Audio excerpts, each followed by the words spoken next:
Hey folks, thanks for stopping by and welcome back to my YouTube channel Czechoslovak Gun Stories. My name is Kuba and in today's episode we're gonna have a look at CZ75 from slightly different perspective. In the last episode we discussed, thanks to this book, the history of the CZ75, the development, how it was and what were the problems of the design.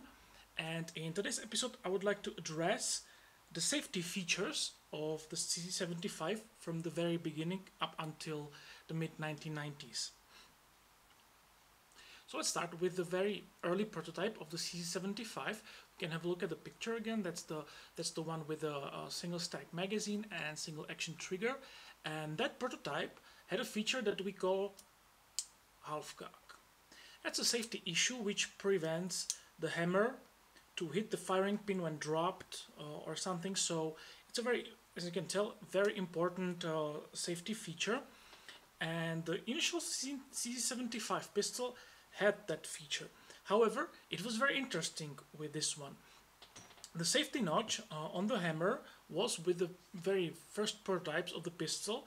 Then it disappeared kind of to reappear later at the later stage with another prototype, and in the end, when the gun was actually ready for the production and when it was produced for the first years, the safety notch was once again missing. There was another feature inside the firearm that was supposed to work similarly to the safety notch on the hammer, and that was actually how the firing pin and firing pin channel was constructed. The firing pin was shorter than the whole firing pin channel, and there was also a spring inside, which means that if it was if the hammer was released from not fully cocked position, there is obviously safety notch here, so I cannot show you, but if the hammer was not fully cocked and released, then it shouldn't have enough force to initiate the primer, and then, well, that would result obviously in a negligent discharge. So this was supposed to sort of replace the safety notch on the hammer. However, this was not sufficient, obviously, and it was mentioned by the special commission or special authority in the former Czechoslovakia, which was testing each and every product like this, be it a firearm, a car, or some sort of home domestic appliance, anything. So they were testing these products before they were actually released for sale on the domestic market as well as outside the country. And they mentioned it that the safety notch is missing on the pistol, even though obviously there is another solution that should prevent the hammer, which is not fully cocked, to cause negligent discharge. However, as it turned out later, this feature, the safety notch, was really a very key feature on the CZ75, especially because of the mistake that was made in the official manual to the CZ75. The manual clearly stated that the safety notch is a part of the CZ75 design, even though it was not there. That was a problem, obviously, because in the late 1970s, there were cases, I believe, in West Germany, according to the book, when some of the users or shooters had this problem, and they were holstering the pistol. Part of the hammer spur got caught, and, well, you know what happened then. Well, it was released, and believe it or not, it went off, and yeah, so there was a safety issue, a potential safety issue. So as of 1980, all the CZ75s do have the safety notch on the hammer.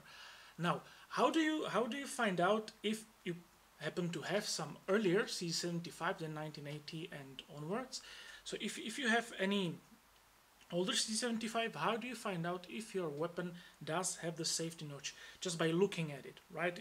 I know it's easy, you just try it, right? But if you want to just have a look at the firearm and see, okay, this one, or maybe you are looking for one and you want to see it from the pictures, from the photos, it's pretty simple.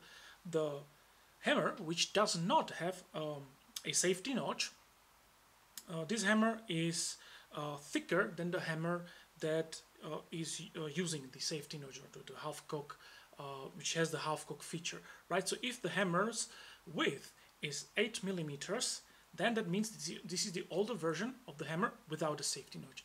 If the width of the hammer is 5.9 millimeters, then this is the hammer which already has this feature, so it's a little safer firearm to begin with.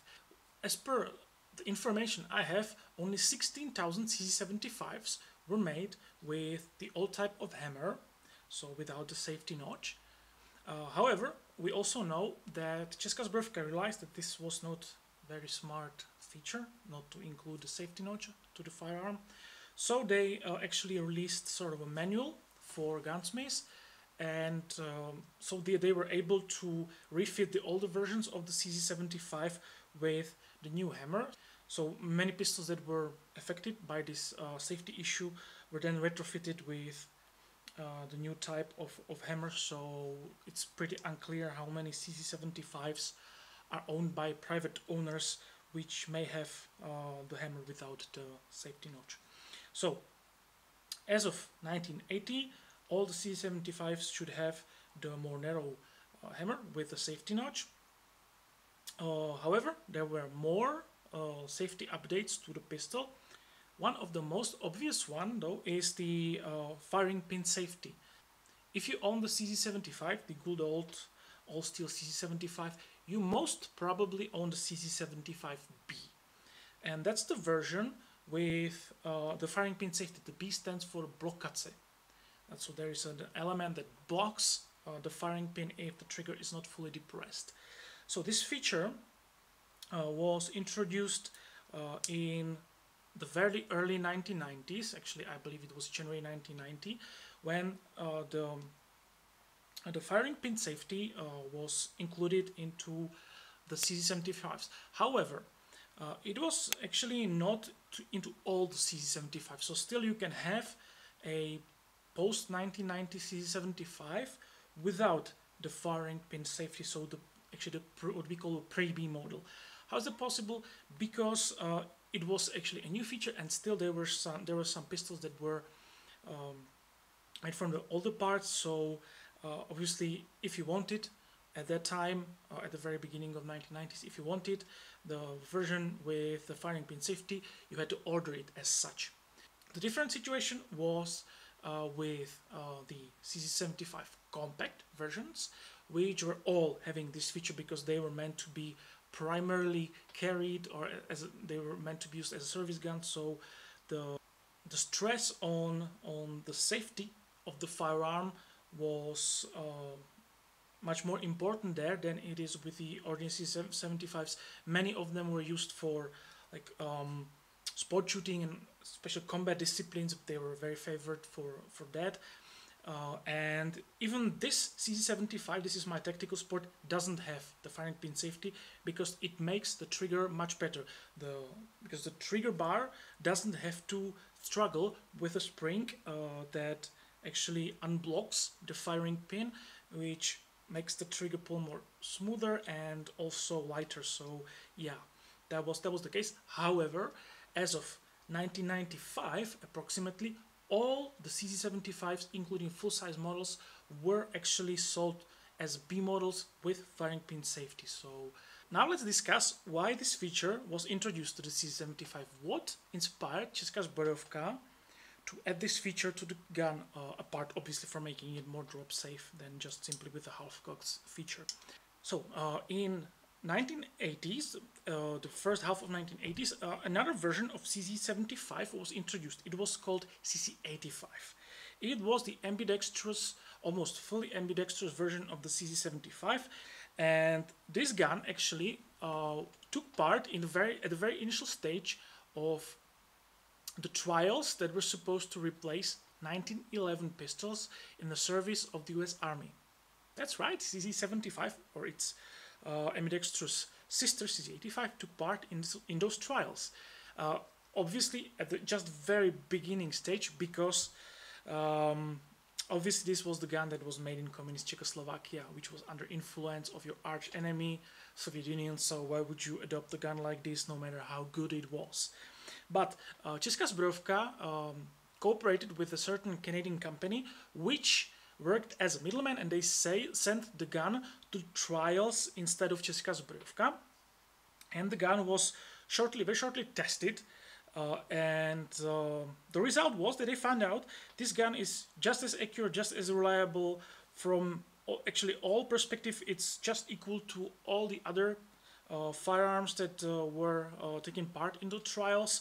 Obviously, in some aspects it was better, in some it was slightly worse.